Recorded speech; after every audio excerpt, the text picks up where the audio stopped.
Hindi na po natin papatagalin sa oras na ito. Makakausap natin live si Annie Ramirez, gold medalist sa Women's Jiu-Jitsu 57 kg category at si Jenna Kyla Napoles na nag-uwi naman ng tansong medalya sa Women's Jiu-Jitsu 52 kg division sa katatapos lang na 6th Asian Beach Games sa Sanya, China. A pleasant morning, Annie. Kyla, welcome to PTV Sports. Good morning po. Hi, good morning. Oh, malaking karangalan na makasama kayo ngayong umaga. Congratulations on a fantastic stint sa Sanya, China. And funny enough, no, Jam, na-message ko si Annie yesterday at ang message mo sa akin, kakagaling mo lang sa training. So, balik sa training, wala man lang time for celebration. Annie? Yes, kasi syempre, hindi naman natatap. I mean, kami talaga ganun kami, parang wala kaming off-season. So, continuous yung training, medyo mas light lang siguro yung, yung intensity ng sparring. Pero, babalik talaga kami agad sa training. Di uso sa amin yung off-season. You gotta love the discipline and the consistency. Annie, ano bang pakiramdam? First of all, you were the flag bearer dito sa Asian Beach Games. Tapos ngayon, nakakuha ka na naman ng gold medal para ipagpatuloy ang magandang run mo sa Asian Beach Games. It's 3 gold medals now. Anong pakiramdam? Yes, syempre, at first, kinakabahan ako nung ako yung napiling flag bearer ng delegates. And at the same time, nung natapos na yung laban ko, at luckily, nanalo naman. So parang, nakahinga ako ng maluwag parang na-prove ko yung pagiging flag bearer ko in the same time na, syempre, malaking bagay sa akin na na-depend ko rin yung title ko sa Beach Games.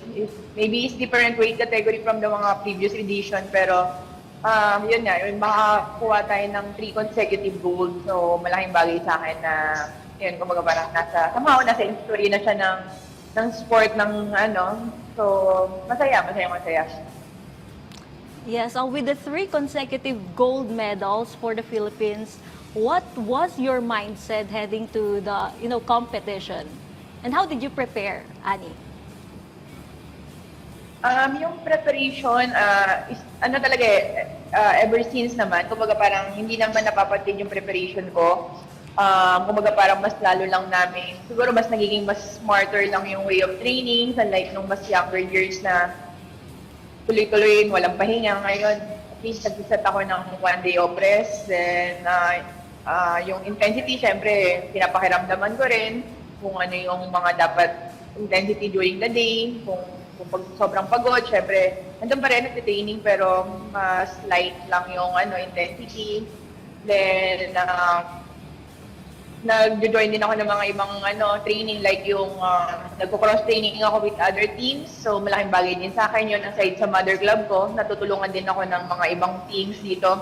Then, with the national team, syempre, so yung mindset naman, ayoko masyadong isipin yung yung previous stint ko kasi tapos na yun eh. So gusto ko lang gawin yung dapat kong gawin, yung pinaghandaan ko. Then ayun, so lucky enough naman na nagawa ko yung dapat kong gawin at nakuha ko yung dapat na result na gusto ko rin. Kyla, let's bring you into the interview naman, no? Ikaw ang unang nakakuha ng medalya dito sa Asian Beach Games. You got the momentum going para sa Pilipinas. Kamusta naman ang experience mo sa Asian Beach Games and being part of the Philippine delegation again for this trip sa Sanya, China? Well, syempre it's an honor to be part of the delegation of Asian Beach Games. Sobrang tagal na kasi since last Asian Beach Games. I'm very happy to be part of it. And yun, medyo kinulang lang nung going into the semifinals. I made a mistake, kaya I got looking forward, yun, lahat ng mga mistakes ko nung competition, we're gonna adjust for the next competition.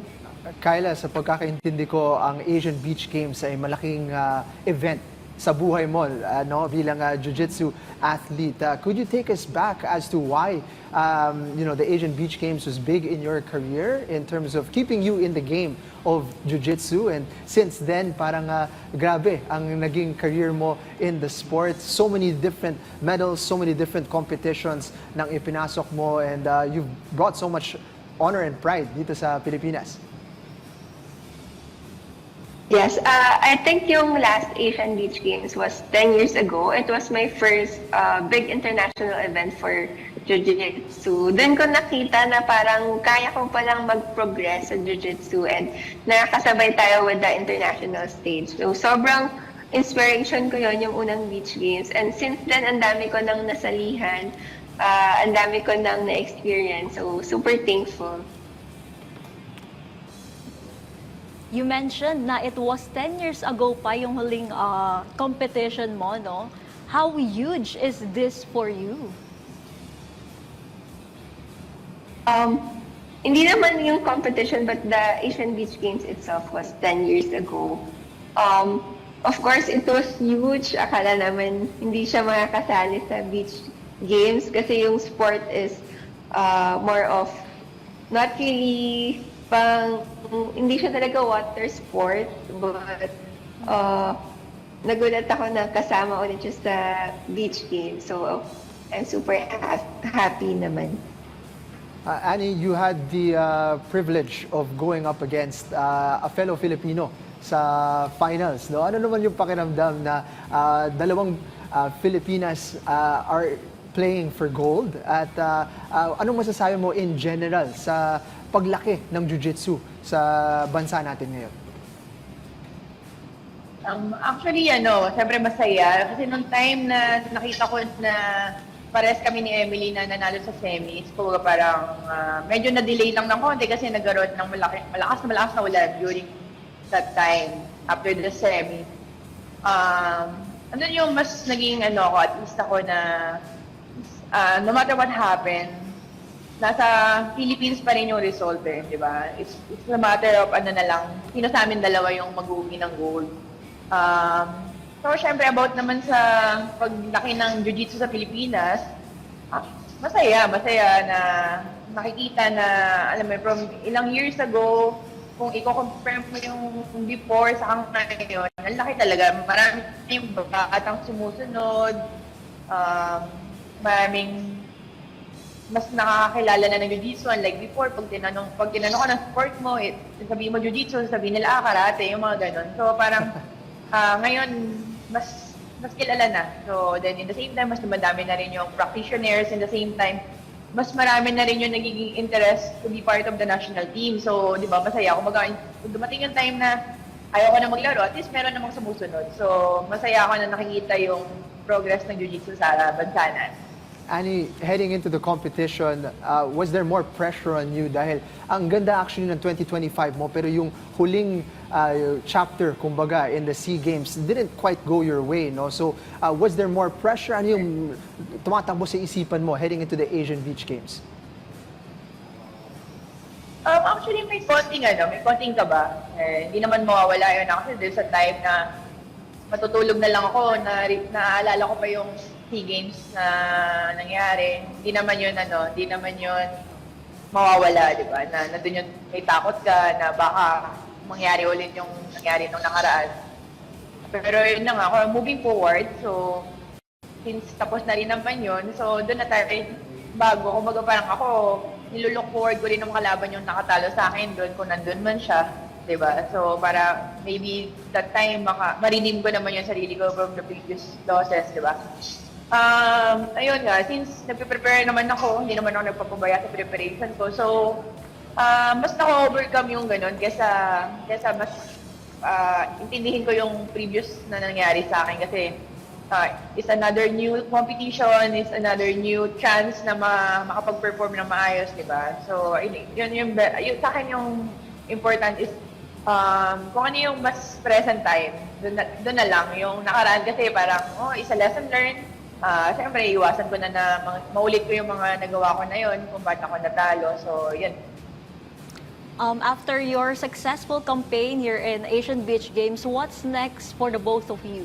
ano ba yung aabangan namin na future competitions na pinaghahandaan natin in the next coming months? Sure, you can start, Annie. Sinabutan. Ako? Ano po, sobrang dami ng competition namin this year. Parang medyo jump pa kami. So, I think next will be Asian Championship sa Almaty, Kazakhstan sa July.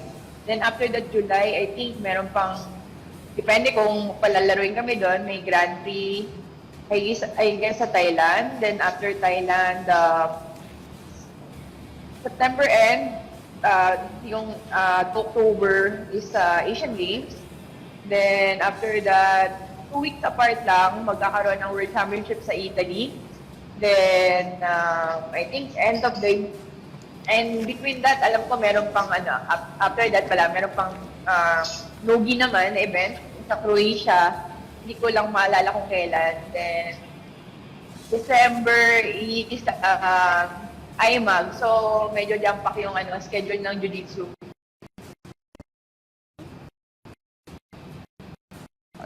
Kyla, similar schedule. So, Kyla, ask you, dahil siguro mga 10 years ka na rin sa sport ngayon, ano ba about Jiu-Jitsu keeps you dedicated and keeps you hungry to continue to thrive and achieve more? Well, with Jiu-Jitsu, it's very addicting. Even if you're not competing for din sa Jiu-Jitsu, and with the competition naman, ang laki kasi ng growth sa Jiu-Jitsu parang every time you compete, you learn. So, lahat ng tao kasi nag-a-adapt na and nag-iiba yung game nila. So, parang exciting yun na how to discover more techniques and more ways to opponent, sweep. Yun, sobrang exciting na ang dami pang pwedeng matutunan kahit sobrang tagal na or sobrang dami mo ng exposure sa competition. Dahil sa mga nagagawa mo, Kyla and Annie, no, mabilis na nagiging associated ang bansa ng Pilipinas sa sport ng Jiu-Jitsu in the world, actually, no? So, sa palagay ninyo, ano ang sekreto ng success ng Jiu-Jitsu sa Pilipinas? Let's start with Kyla. I think yung Jiu-Jitsu community kasi talaga nagtutulungan. So, we're from different gyms but we train together. So, parang kahit iba-ibang technique, you can ask questions with other people, with other coaches. So, I think yun yung nakaka-help para mag-grow yung Jiu-Jitsu sa Philippines. Annie? 100% agree kay Kyla. So, I think yun nga yung main key secret ng Philippine or ng bansa natin is yung Jiu-Jitsu natin, yung community ng Jiu-Jitsu sa Philippines is very open sa lahat. Kung parang you can cross-train, and especially with the national team is composed by different teams. So, I think, yung alam mo yung blending galing ng iba't ibang techniques ng iba't ibang team na kumbaga parang, yan nga, katulad ng sinabi ni Kyla, matatanong mo openly to everyone kung ano yung technique niya na pwedeng mong makuha or gano'n. Kumbaga parang hindi siya closed book eh. So it's more open and at the same time, very helpful yung community ng Jiu-Jitsu sa Pilipinas. Kaya I think mas tumataas lagi yung level kasi hindi siya napipigilan eh. Hindi mo napipigilan yung pag-grow ng isang arts. So mas lahat tumutulong sa success ng bawat isa.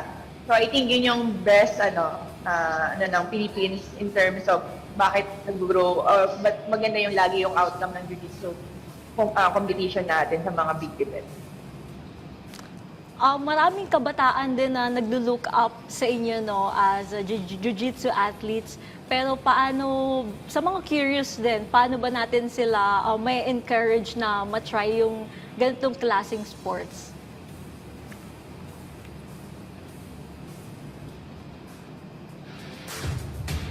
Kyla? I think may mga with different clubs, may mga kids program na. So with Checkmat, we have a kids program starting 5 years old. And I think with other teams also, you can ask naman inquire with every gym, they have a different kids program. And yung youth naman, yung youth national team nakakatawa din, lumalaki. So ang problema nga ngayon is space, medyo tumitikip na yung gym. So, yun, parang with the kids and the youth, I think magandang mag-start na habang early para you have a long career with Jiu-Jitsu. Annie?